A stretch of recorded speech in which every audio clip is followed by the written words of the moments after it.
On today's episode of Bucked Up. And they say to you, well, what's your plan B? And you see that earnest in their eyes and that genuine care.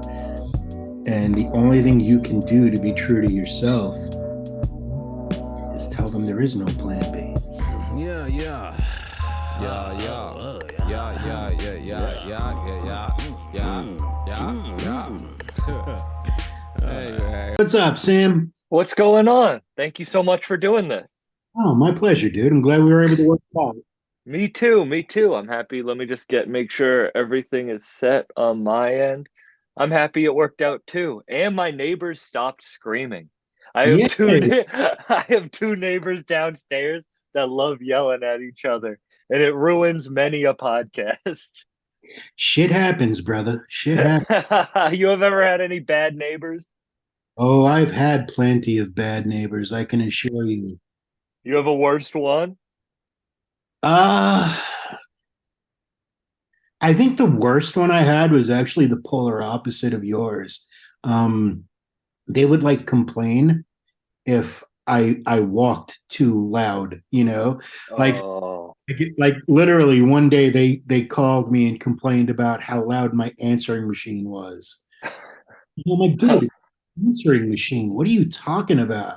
It was like, people are, you just never know with people. People are like Forrest Gump said, like a box of chocolates, right? You just never know which ones you're going to get. And unfortunately, when they become pests, it sucks. But when they're great, it's awesome. Yeah, but the Karens of the world are not great. That's something that No, I mean, I think, I think that unfortunately, people just somehow lost just like the common respect aspect. They really have become selfish about themselves and their surroundings, and they do things thoughtlessly without really concerning themselves with how it affects others. It's bizarre, but it ain't ever going to stop, unfortunately. So all we could do is deal with it. yeah, and I think people feel like they don't have control over their life, so then they just want to control any aspect they think they can like get that little bit of power, you know? Totally. So, hey, this is the complain about other people show, huh? This is the I don't have a prepared conversation. We just go and see how it goes show. We Welcome don't to the Bucked Up Podcast. we don't need a prepared conversation, I promise you. No, you really do not. But no, I don't mean to complain about people. That's not what this is about. But my neighbors were yelling and I was like, "Please stop. Please stop." That's not what I want. Speaking of though, like horror movies, did you ever get complaints about like listening to horror movies? Were they like someone's getting murdered in his apartment? Actually, surprisingly not. But then again, everyone who knows me, it was funny too. When I lived in San Diego for a long time, I lived there for almost 20 years, and I lived in one of the nicest parts of San Diego where it was all Karens and polo shirts and, khaki pants. And my neighbors were kind of scared of me, so they didn't really talk to me much, because I was the freaky bald guy with the piercings and the tattoos. So they just kind of left me alone. But that's you being yourself. I feel like that's you having most control over your life because you're just gonna be yourself. That's how I feel with hip hop. Undoubtedly, dude. You just do your thing. Ain't nobody has a right to tell you how your food tastes. No, and everybody is living their own path, Hmm. which I think is becoming more and more apparent nowadays. I like that. All right, movies like Terrifier. I was listening to other interviews you were doing, and you were saying how people like didn't want to buy it at first. But I like nowadays that extremes can kind of be pushed because it's so easy to find your niche audience. Well, it wasn't exact. Well, the people wanted to buy it. Let me clarify that for you. It was the person I was working with, the company that ended up distributing the original Terrifier, that had a real issue with the movie. They didn't like it. I heard everything from it's too violent to the world already has a killer clown movie, and I'm like, nah, man, this is it. This is the one that's going to go out there and make a difference. And I don't know why I was so positive about it. Just call it a gut feeling. And if there's one thing I've ever learned about me, it's to always trust my gut. And my gut was telling me that backing Terrifier was the right move. And now that it's become what it's become, you want to talk about the ultimate validation, maybe you should have listened to me a little bit, I don't know. It's been a crazy ride, one I'm extremely thankful for. I mean, Terrifier, everything that happened with those two movies, it's a once in a lifetime thing. And you never know when things like that are going to happen. So when they happen, you have to be extremely humble and grateful for them. Well, you say you never know when something like that's going to happen, but you did know that something like that was going to happen when it came across your plate. My gut was telling me this is it. Maybe it was because I hadn't seen what Damien Leone did with the original Terrifiers. He made the best 80s movie without trying to make an 80s movie, you know? And I hadn't seen anything like that in a long time. And plus, the movie, let's face it pushed a few boundaries, it pressed a few buttons, it cut a few vaginas. And you didn't really see that at that point in movies at that time. So being that it was so boundary pushing and being that it was so and the character itself, art is so simple, and I think that's what adds to his mystique. He's simple, he's humanistic, he'll do things that you don't see other killers do. And I think what really sets art apart from the crowd, and that's not taking away from any of the other popular slasher movies. I mean, I love them all. But what art does a little bit differently than, say, a Jason or a Michael or anything like that is you run into Jason or Michael or Leatherface, you're going to get killed. That's it, and they move on. Whereas art kind of likes to play with his food, and some time, and each kill is this grandiose scenario. And I hadn't seen that in a long time. So maybe it was a factor of all those things coming together at the same time that made me realize the world is ready for this. I mean, at that time, I had been doing Dread Central for 18 years. So I was on the front line of what the horror fans were connecting with for quite some time. And when that came to my desk, I said, wow, this is fucking it. This is what we're going to do. This is the movie I want Dread Central to represent. I mean, at that time, we were getting ready to put out the first movie under the Dread Central DVD label. And it had fallen on me to pick a movie. And everything I was watching was crap until Damien sent me, Terrifier. And I'm like, what are you doing with this? And he's like, we're not doing anything with it. And I'm like, well, stay not doing anything with it for a little while. Let me talk to some people. And thankfully it worked out. The people who were in charge at that time, they didn't like the movie, but the one thing they did that was awesome for us was they put the movie on Netflix. They gave it some great cover art. And I think that's what really started the fervor. You saw that cover art, you see it's on Netflix, you have nothing to lose at that point, right? Because if you're paying for Netflix, for all intents and purposes, the movie's free.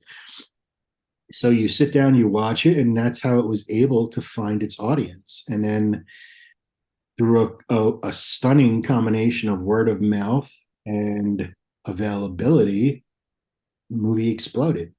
And Did you guys have a relationship before that? Yeah, I had never spoken with Damien. I mean, it wasn't uncommon for a filmmaker to reach out of nowhere to me and say, hey, can you take a look at this? Or can you give me a quote for this? I mean, I did that for almost 2 decades. So he and I had no relationship. And it was like the perfect pairing of two people coming together because I'm ultra passionate about everything that I do. And when I love something, I love it to the fullest, and put everything I had into that movie in terms of getting it out there and getting it into the hands of fans, because that's where I wanted it to be. And after it was finally out and the fans were watching it and the fans were enjoying it, I had a little bit of a come to reality moment where I was like, what more can I do with Dread Central? I helped to give the world this incredible new movie, and I was cool with that. So at that point, due to some other varying things, I decided to split from Dread Central, and that was my swan song, delivering the world Art the Clown. And that's a great way to go out as far as I'm concerned, because it was on my terms, you know? Did it feel that way at the moment, or does it feel that way now, looking back at what's happened since then? Uh, I'll be honest with you, I was scared shitless. There was a lot of reasons why I left Dread Central. Uh, I mean, yes, Terrifier is definitely my swan song from that company, but it felt like something I needed to do, but that didn't make it any the less scary, because being Uncle Creepy, which is the name I wrote under for many, many years, had I have known what that name would come to mean 30 years later, I probably would have been a little bit more selective. A lot more creepy uncles out there now. Yeah, it was there. That name actually came from an old. I'm 51, so when I was growing up, there was this comic book called Creepy, and Uncle Creepy was sort of like its crypt keeper. So I chose that pen name as an homage to that comic that was out during my really formative years. I never thought it would stick with me, but it's brought me nothing but great things. So that's it. Have you But ever lost anything because of the name Uncle Creepy? And then we can get back into the. I'm one, and I'm very proud of this. I think the main reason why I haven't lost anything because of the name is I've always been good to people. I've always been fair. I've always been honest. I made my way through the business with the ability to somehow get to where I got without lying to anybody and without stabbing anyone in the back. And in that business, especially the film business as a whole, that's a rarity, man. And I did that. And I worked with some great people. I met some great people along the way. I met my mentors, George and Sid. They were two of the most important people in my life. I mean, having George Romero and Sid Haig as mentors was like, how fucking lucky am I? It's like having Bigfoot deem you cool enough to know he exists, right? So everything happened exactly as it should, and even though it was scary, it really was scary. And I had no idea what the hell I was going to do when I left Red Central. I mean, listen, I'm not going to lie.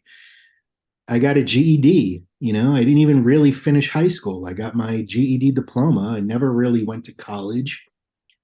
I'm not educated. Anything I've ever done, I've taught myself how to do. Whether it be becoming a writer or becoming a film critic or becoming a producer or whatever it is. The answer for me was never no. The answer was always how.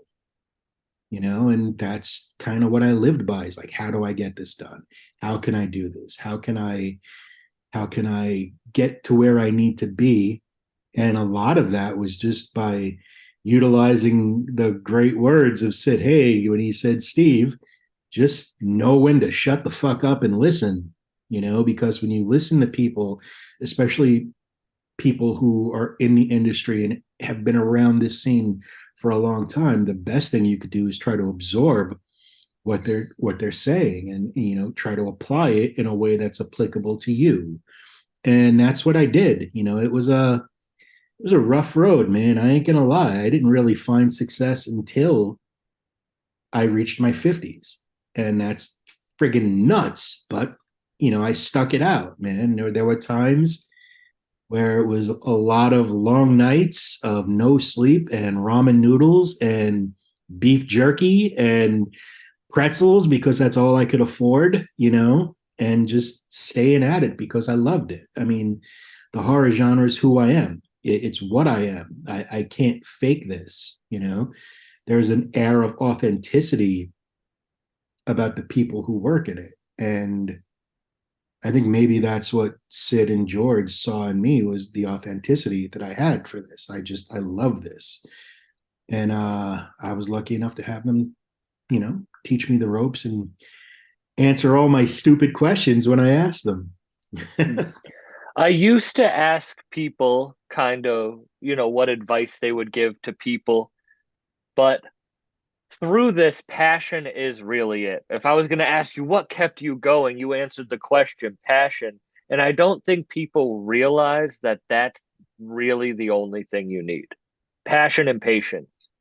Oh, a lot of patience. The film business is interesting. The film business is it's an industry of rejection. You're gonna get when you're shopping your you're gonna get 1,000 different doors shut in your face.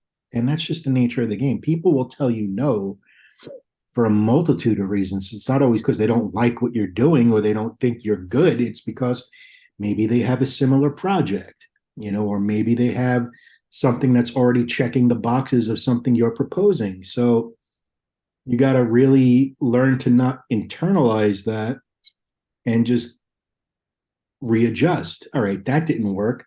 What could I do to make it better the next time? Or what can I do to tone it down? Or maybe it was this. It's all a matter of tweaking it and finding your footing and just knowing that when those doors shut in your face, it's not personal. And you're going to have 1,001 and two and 1,023 or 10,000 doors shut right on you while you're right up against it. And that's okay, because when you get that one door to open, it makes it all worth it. It's just sticking it out there. I almost changed what I was doing in my life 18 times. Who doesn't? Who doesn't have those moments where you're like, my life would be so much easier, and it would be, and so much more secure if I had a real or regular job, but it's not me. I mean, this is who I am. This is what I do. Being Uncle Creepy is the only thing I'm good at. If it wasn't this, it would be retail for me again. And I don't want to do that. When I was doing Dread Central, I did that shit 18 years. I didn't start making money until like 7 or 8 years into it, man. It was always a matter of putting in the work. And when we did get paid, I would pay the writers. I would pay the people that were helping me. I wouldn't take a dime. And it When kept going like that for a long time. when was the closest you ever felt like you were to giving up? Oh God. It's more like when wasn't the closest I've ever felt. Sometimes when I'm an adult, right? So let's say you're in an adult relationship and your partner, whomever it is, looks at you and has been ultra patient with you for God knows how many years. And they say to you, well, what's your plan B? And you see that earnest in their eyes and that genuine care. And the only thing you can do to be true to yourself is tell them there is no plan B, And that's scary because that's not what they want to hear. And you want to make their life as good as you want to make your life. So having to tell the people you care about the most, I'm sticking this out, really makes you want to just give up and just do the normal thing. And that hurts not only them, it hurts you. It hurt me, So, and we'd have these conversations all too often. And I hated them each time. I'd get angry. And I can't even say they were wrong. Of course they were right. They wanted some form of security, and who could blame them?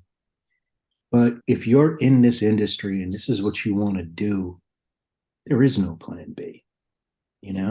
You do what you need to do to survive and get through, because the only limits you could ever have put on you are the ones you put on yourself.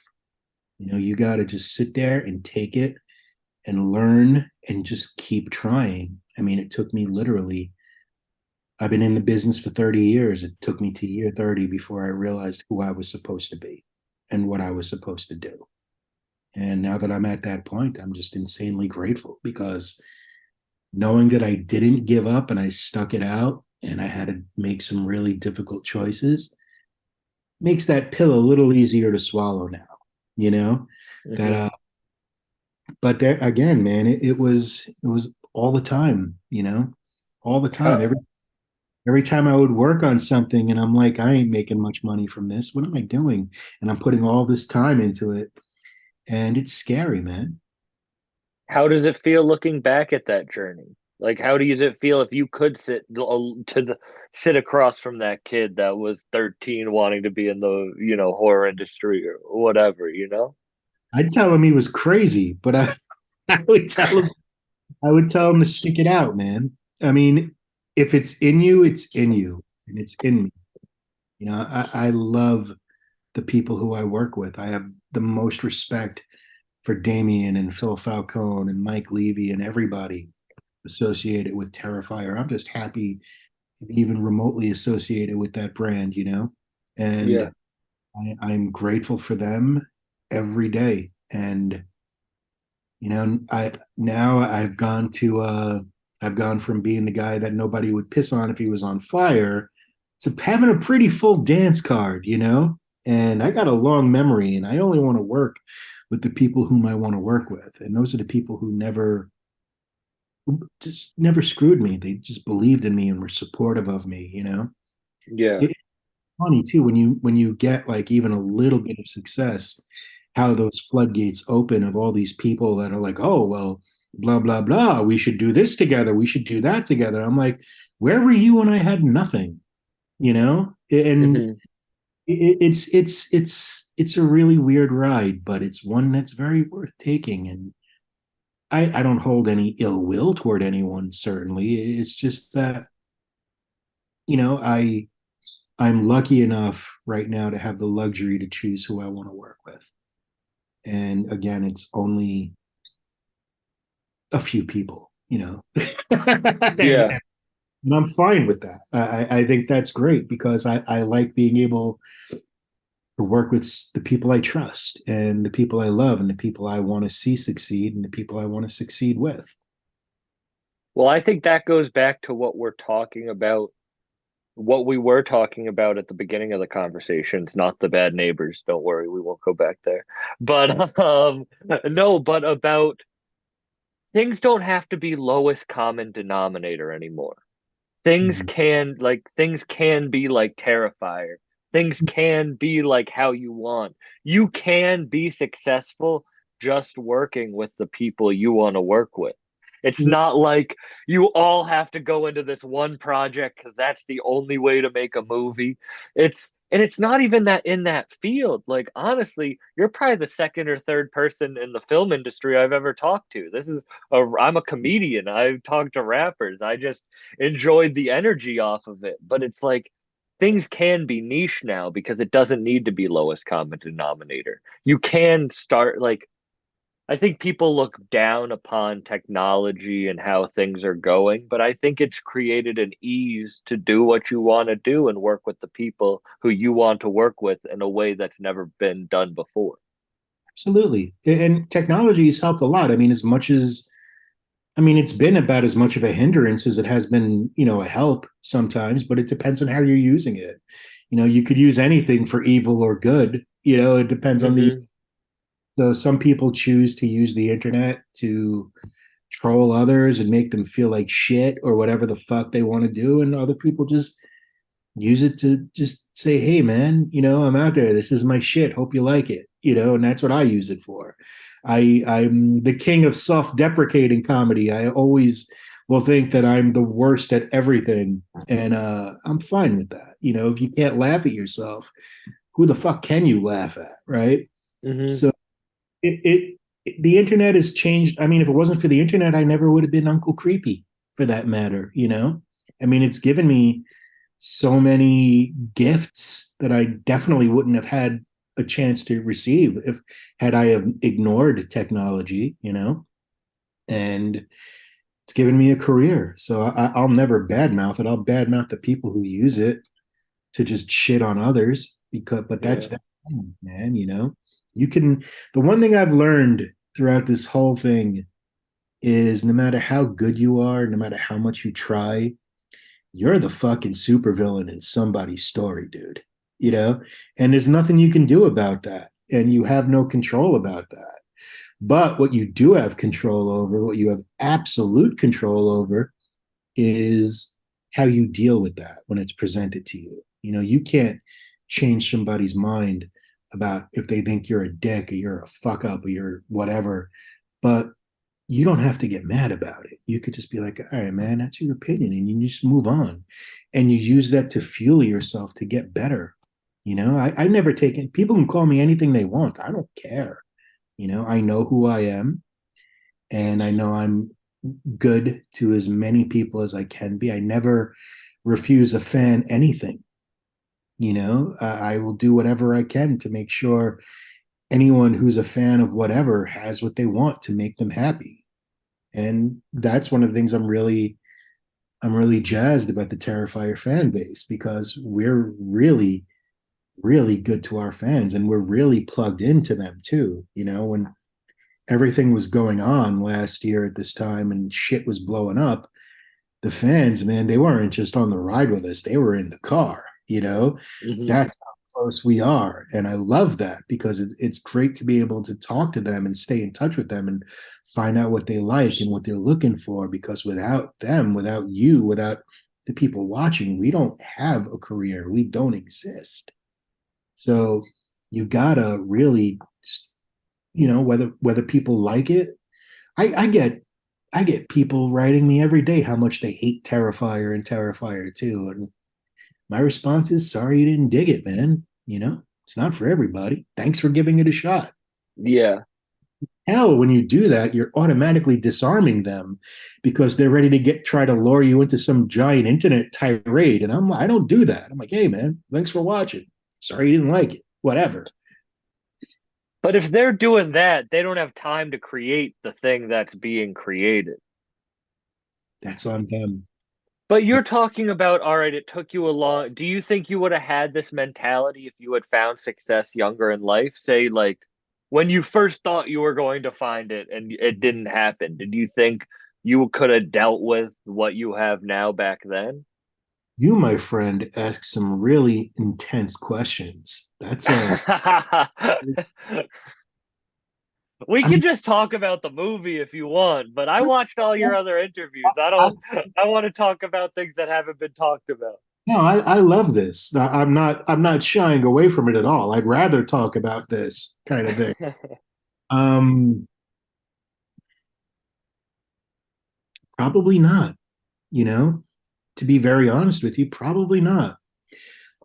I think that had everything not gone the way that it did go, and I'm glad, knock wood, it did go that way.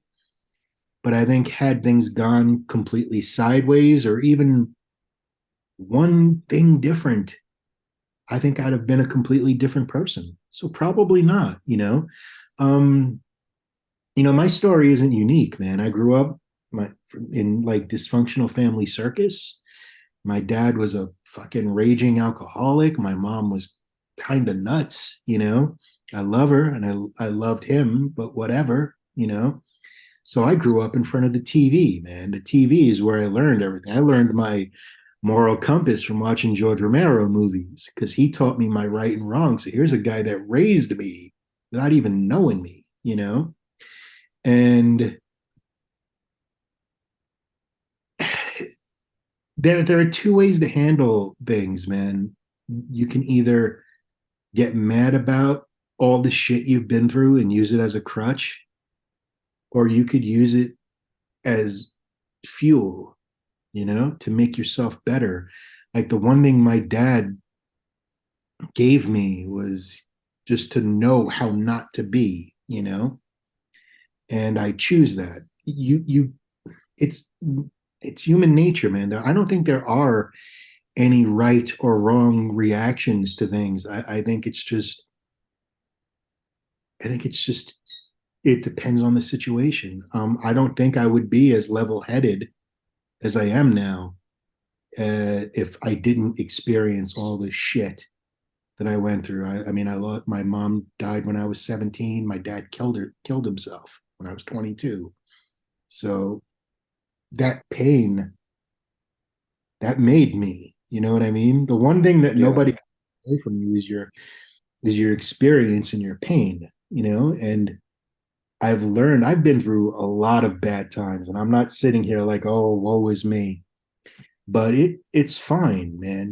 I've learned to really embrace the bad times, to really use them, because the bad times are actually, even though they suck, they're kind of exciting, because like it's easy to be happy, when everything's going good and shit is firing in all cylinders, man, and everything's just going your way. You don't really have to think about anything. You just go with it and you smile your way through it, and you deserve that. But when you're down, when you've had your ass kicked, and you're sitting there on your ass and you're looking around and you say to yourself, how the fuck do I get out of this one? It's those choices that you make right then and there that are going to shape your character and dictate who you become, So that's why I've learned to just embrace the bad, because that's when I get to make the choices that are going to affect me and probably everyone around me the most. And whether they're right or they're wrong, at least they're mine. And when you make a choice, you have to live with whatever consequences that may follow.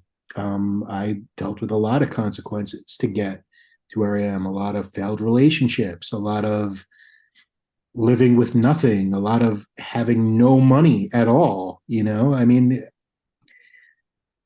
it's just you make a bed and you have to lie in it. And if you're cool with lying in it, then great. If you're not, then you need to change and you need to try something else, but always try. Because if you just sit there and you say to yourself, well, how come this person could do this and I can't? It's because that person decided to do that shit. What are you doing? And once you come to that realization, everything will be all right. You just got to trust in the plan, man, and, and hope that it's going to work out your way. And if it doesn't, it doesn't. But at least you could say you tried, and whether or not you were going to fail. You won't have that fucking question mark floating over your head the rest of your life. Yeah, you got to take gambles. And I think most people, it's so funny how big, you have friends who are into sports betting. No, well, I do, but I don't pay attention to any. I have friends who are so into sports betting, and a lot of them win a lot, but a lot of them lose a lot. But then they don't like gamble in real life. Whoever's really big into gambling won't like gamble with their life choices, which I feel like is the like right thing to do. I'm very fortunate to be able to do what I do, having this podcast and be able to tour and do stand up and be able to interview people I look up to and have it be my job. But I don't think I'm special. I think I'm dumb. Like I think that's the like I think that's what gave me success is there's a part of me that's like, well, I'm just dumb enough to do it. I don't care how it turns out. Like I think that's what I liked about the first Terrifier is if you look at the set pieces, if you look at how it was just done, they didn't wait for a big budget. They didn't wait for anything. They just fuck perfect timing. Like fuck perfect timing on everything. I mean, that's kind of how it is. I think that's why I wanted to talk to you about this. And I know it's funny that we're having this conversation because I want to talk more about like the business side of it. But I do agree that I think it's fuck perfect timing, that you just have to do it. You have to take that gamble, whether it works out or it doesn't. And you're Yeah. not dead. So none of your gambles, you're not dead or in jail. So none of your gambles failed that much. One of the things I think about the Terrifier movies that make them what they are is Damien's vision. Damien will not compromise. He's going to make the movie he wants to make, and he don't give a fuck about the runtime. He don't give a fuck about checking boxes. He don't give a fuck about what people expect. You don't, I mean, when it comes to the fan base, of course he wants to give them what they want to see.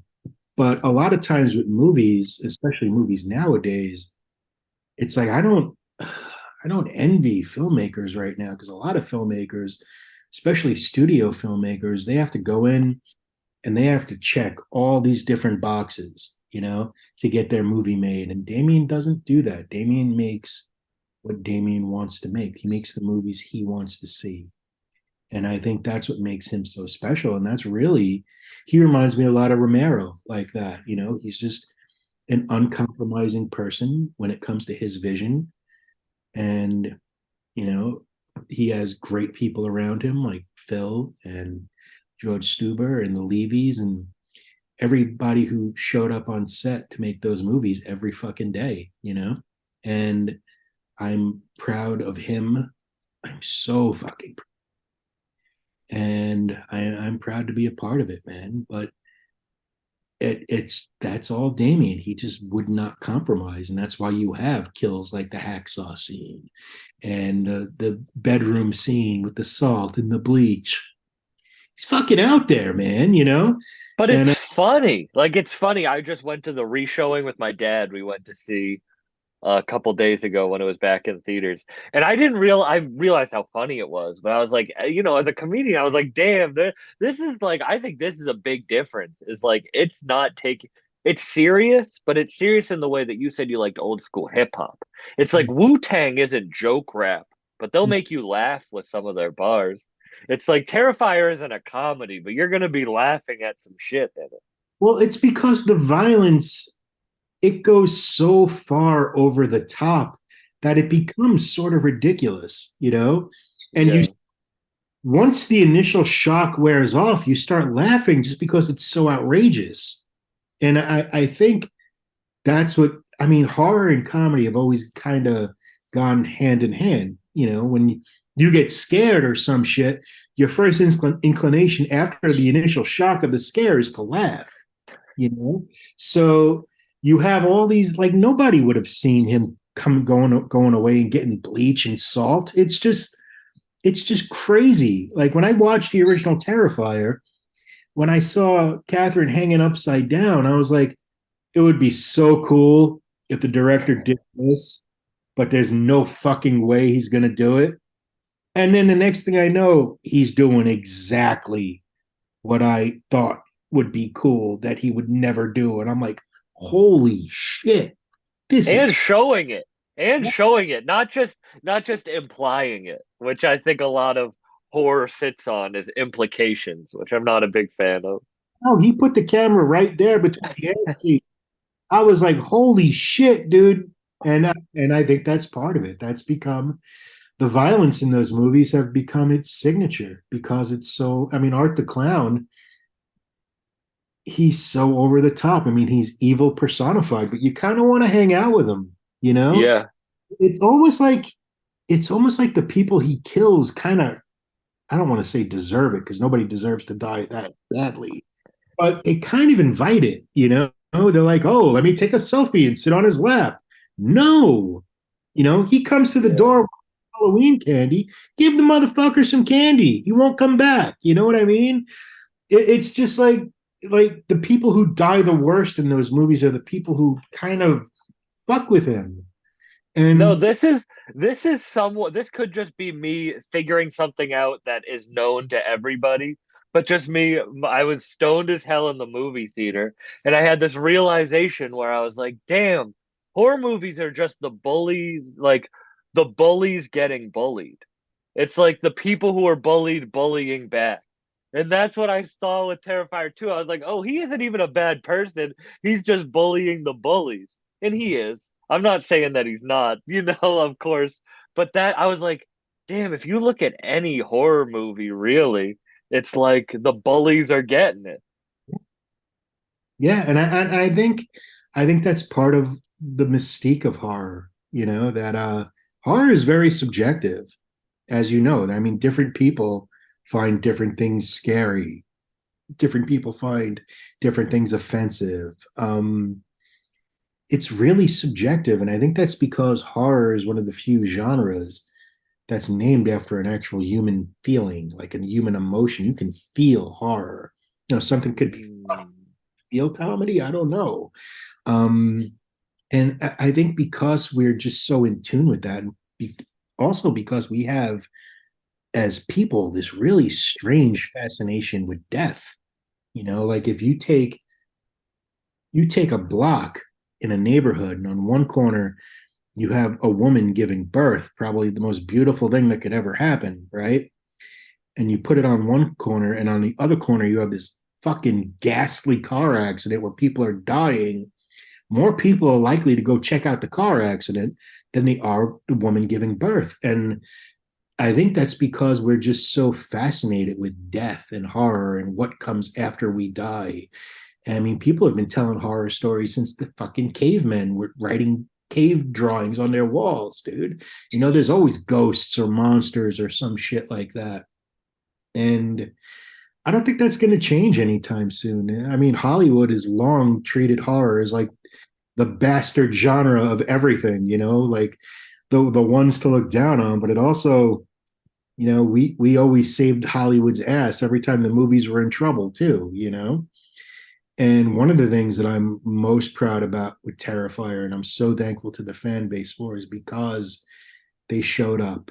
And being that they showed up, it it proved to the theater chains and a lot of the movie business as a whole that maybe you should take a chance with these other smaller movies, you know? Mhm. And Terrifier 2's success could be the catalyst for that door opening to other younger filmmakers to get their work, shown in a theater where they may not have had that chance if not for the success of this little weird fucked up clown movie, you know.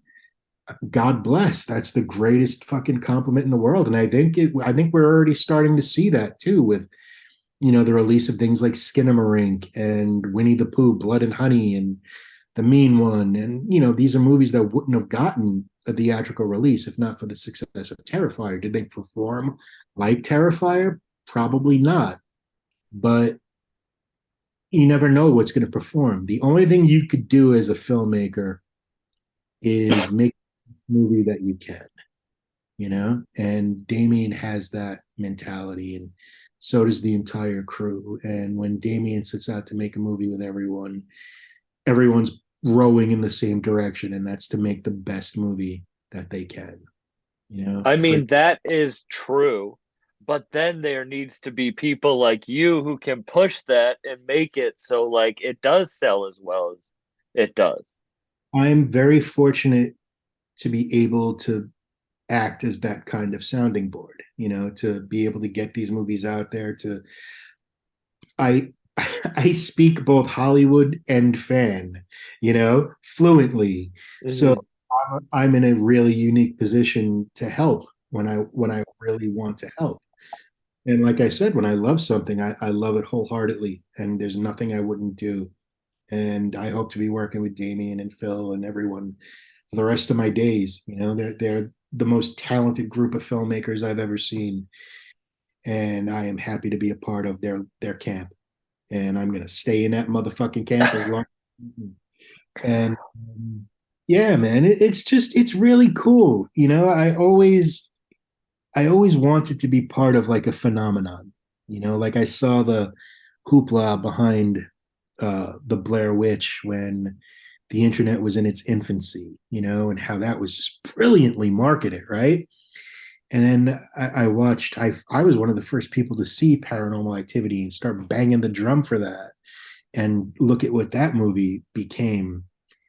And these were I will fight I will fight for that movie to the end. I'll fight for that whole series for the end of my life. I love that. I love Paranormal Activity. me too.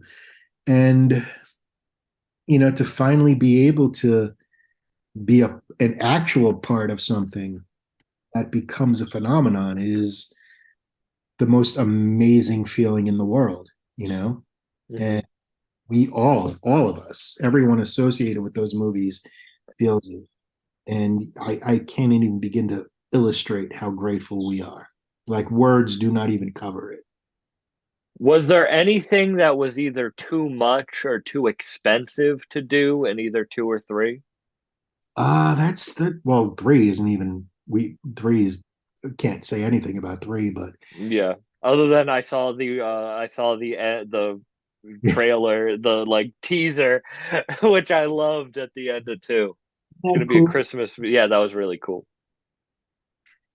I think that's more of a Damien question. I mean, I will say Mhm. that uh the pandemic being as a fucked up a time as it is, enabled I know Damien was enabled to go back and tweak some of the kills to make them better, like the bedroom scene, because he had more time to work on these movies because nothing else was being able to happen during the pandemic. And I think he got everything he wanted to put in the movie. You know, Yeah.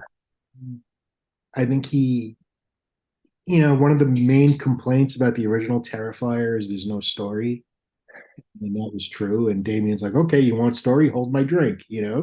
Hmm. He created a nightmare Dream Warriors landscape with Terrifier 2. And with Terrifier 3, he says he wants it to be the most violent and the scariest of the entire franchise. So I think things are looking pretty good. Like people who saw, oh, it's a Christmas movie. Don't let that fucking lull you into some false sense of security. There's going to be nothing jolly about what happens on that Christmas. I can promise you that. And just I'm so happy it's cool that it's a Christmas movie because I don't think there hasn't been many good horror Christmas movies done. There have been a few. There have definitely been a few, but there haven't been many. Well, I remember talking about the next one at the after party for the premiere of two.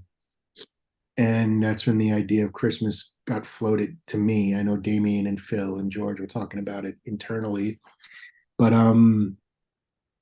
it just made sense. Number one, when you're making these movies, you can't just keep making the same movie. You have to try to keep it fresh. And being that Halloween's been done twice, it kind of makes it opens the door to have art show up at a different time of the year. And you know what? That kind of makes it a little scarier because if it's not just a once a year thing and he could show up anytime he wants, that opens the door for a lot more chaos. Yeah. And I think that's great. But in order to keep things fresh, you have to keep it moving, and do different things. You can't just keep showing the audience the same thing over and over again. And I think that's where a lot of franchises end up failing, especially when you get into the later installments of, say, Friday the 13th or Nightmare on Elm Street or Halloween or whatever. Sometimes the reason you're there gets a little lost, and you end up just seeing these rehashes of things you've already seen, just presented in a slightly different way. And Damien has told me that this is a finite series. He knows exactly how it's going to end. And when he's done telling his story, the franchise ends. And, however many movies that takes is however many movies. It could be the third one, could be four. I don't know. That's up to Damien. It's like But Breaking Bad. He sold it as a whole piece. yeah, he knows exactly how this is ending. And he has a very clear picture about that. And no one wants, I think all of us don't want to see Art the Clown run into the ground. We don't want him to become the butt of the joke. We Yeah. don't want to see him in a lackluster movie that's compromised or whatever. I think everybody's comfortable with the notion knowing that when Art's story is over, it's over. Do you think there's been a franchise that's done it properly? Well, the word franchise alone makes me say no. Uh, Or a series of films or a killer, or do you think anyone has been able to do it properly? I think the Evil Dead movies have done a good job. Mm, I think that because they've become so evolved, like you had the first three, and then the third one was like a time travel thing, and then the next one was the remake, and it was all these other little different things that were coming together. And then you had Evil Dead Rise, and I just think that they've done a good job of reinventing their stories and keeping them fresh. So I think the Evil Dead series really has done a spectacular job of keeping their franchise fresh and moving. You I know, agree with you. I actually hadn't even thought about that. You're very right about that. I mean, it's given. We had the Ash versus Evil Dead series. And, which was great. Halloween's done an okay. I mean, say what you want about the quality of the films, okay, along the way, but Halloween is one of those choose your own adventure franchises. Like if you want the Laurie Strode story, it's there. You want the Thorne story, it's there. You want Buster Rhymes for some fucking reason, it's How do you feel about Tales of the Witch? I'm not going to get into that, but Wait, what? That was like my dad's favorite horror movie growing up, so I have like a soft spot for it. listen, it's it's it's all different. Halloween 3 is a great movie. I ain't gonna lie. Okay, I love it. But again, the Halloween franchise is very much that choose your own adventure thing. So there's something for if you love the new franchise, the David Gordon Green movies, they're there. If you love the Rob Zombie movies, they're there. If you love the idea that excuse me, Michael and Laurie are sister or brother and sisters, that storyline is there. You think you don't like that? That storyline is there. So I think that because of the choose your own adventure aspect of the Halloween franchise, they did it right. But for solid one kind of thread storytelling, I think the Evil Dead franchise takes it. How did you and Sid how did you guys build a relationship? That's amazing. You mentioned it earlier, but I wanted to wait to get into it because that's just to a short story before you get into it. The rappers I travel with, Griselda, West Side Gun, Conway the Machine, Benny the Butcher, Wu Tang Locks is all said they're the next Wu Tang, they're the next Locks. I feel like you'd really enjoy it. It's like old school stuff. But Conway, who I'm this album I'm on of his albums, he has Devil Rejects is one of his names. Like it's all inspired. So I just thought that crossover in worlds is so crazy that I had to ask about it. Yeah, Sid, when I was doing Dread Central hot and heavy, I mean, there was a certain point in time I was at a different convention each week, or at a different show. I mean, it was like there was like a good 2 year period where I was at almost every convention, where no matter where it was in the country.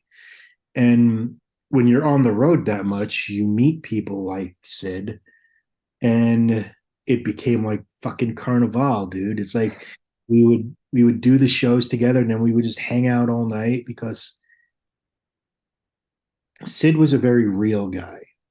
And the one thing that, well, many things, but one of the main things that George and Sid have in common is the fact that they never realized or never treated themselves like the legends that they were. They were always just, hey, let's just hang out and have a good time. And they would stay no matter how long it took until every fan got a signature. They would talk to every fan like they were the only people in the room. Meanwhile, there were thousands, and it was just very real, and they were very down to earth. And there's an old saying: "The real recognizes the real," and I'm about as real as it gets. So people like us, we have a tendency to gravitate toward one another, and Sid and I became very close. He was a magical dude. He was a fucking alchemist, dude. This dude could get you fucked up in a million different ways. And incredible. Wild, do you have a wild story of you guys, like a wild story of you guys getting fucked up? And one time, I'll never forget, it was me and my friend Joe. It was the day after Sid's wedding, and he wasn't going on his honeymoon for a couple of days. So he invited us over his house, and we get there, and he's at the stove just making this huge fucking batch of pot brownies, right? Huge.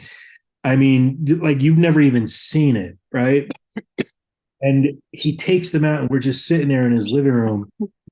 Fucking, we're just eating these things like candy because they're delicious, right? And it dawned on us about like 3 in the morning that we were all just sitting there in his living room, dead quiet, watching the Sony screensaver bouncing around on his TV for what probably was an hour or 2 hours, or 3 hours. And it didn't matter. It was just, he was dude.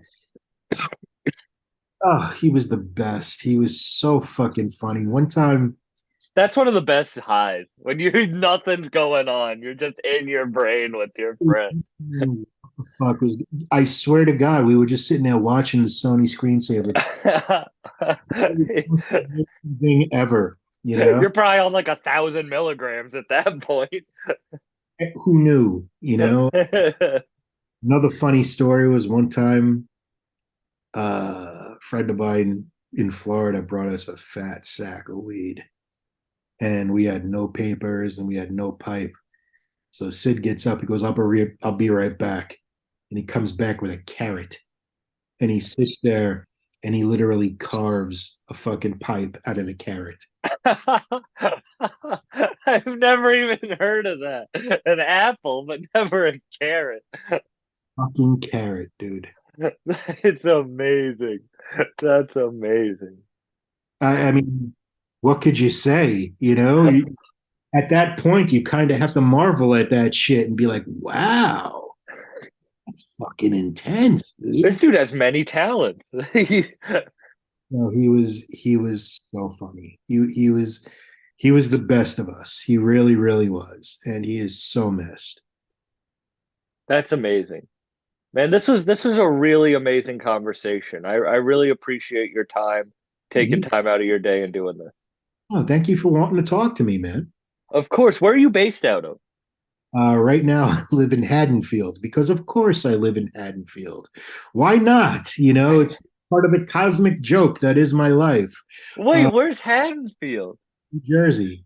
Oh, you're in Jersey? Oh, that is so funny. I have a lot of friends in Jersey. I'm in Yes. Massachusetts. So, You're right, man. I have a lot of friends in Mass. oh, do you? Well, maybe our paths will cross one day.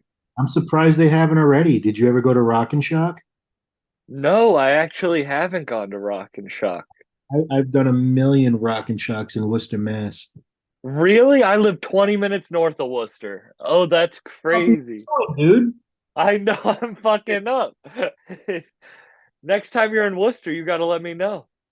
I will. Man, thank you so much. Where can people find your stuff? Where can people... I'm fucking everywhere, man. I'm on Twitter at Uncle Creepy. I'm on Instagram at Uncle Creepy SB for Steve Barton. I'm on Facebook. I had to open up a fan page because I'm at the 5,000 friend limit, and that's made me feel infinitely dirty ever since. Because, You're like, I can't have that many friends. opening up a fan page for myself. Oh, Yeah, that is. You got to at least hire, you get an intern or something for that. so fucking gross. I just felt so dirty. But I'm happy that you didn't lie and be like, no, I don't know who runs that page. It's just you. I opened it. I just sat there weeping gently on the computer and just, but yeah, I'm everywhere, dude. You just look up Uncle Creepy. I ain't hard to find. All right. Well, thank you everyone for listening. Hit like and subscribe. Yeah, yeah. Yeah, yeah. Yeah, yeah, yeah, yeah, yeah, yeah, yeah, yeah, yeah, yeah. Hey,